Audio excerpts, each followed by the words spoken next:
দেখো দারুণ একটা অঙ্ক, এই টাইপের অঙ্ক পরীক্ষায় বারবার করে আসে। 29, 23 এবং 32, 39 এর গসাগু কত? তো আমরা গসাগু সহগত আমরা উৎপাদকের সাহায্যে গসাগু করি। তো এই ধরনের অঙ্ক এটাতে অনেকটা বড় হয়ে যাবে যদি আমরা উৎপাদকের সাহায্যে যদি করার চেষ্টা করি, বড় হয়ে যাবে। তাহলে আমরা সঠিক কী হয় ভাগ প্রক্রিয়ায়, অনেকে হয়তো আমরা ভাগ প্রক্রিয়ার সঙ্গে জানি কিন্তু অনেক সময় বুঝে উঠতে পারি না কোনটা কী করবো। তো দেখো ভাগ প্রক্রিয়ার সাহায্যে কীভাবে গসাগু করতে হয় তো তোমরা খুব সহজভাবেই দেখে নাও। তো কী করবো দেখো, এটা 32, এটা বড়কে ছোটোটা দিয়ে ভাগ করতে হয়। তাহলে কী করবো, 32, 39কে ভাগ করবো আমি 29, 23 দিয়ে। তাহলে একবার যাবে 29, 23 বিয়োগ করলে 6, 1, 3, 316।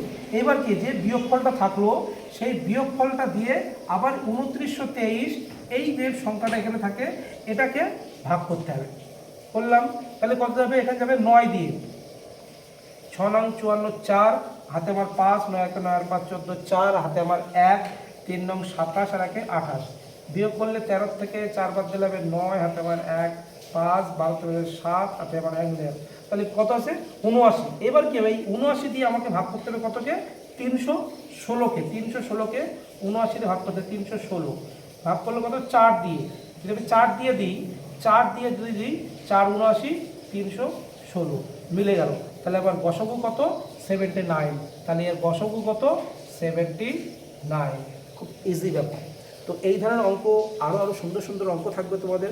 অবশ্যই ভিডিওটি ভালো লাগলে like, comment, share and subscribe অবশ্যই করবে।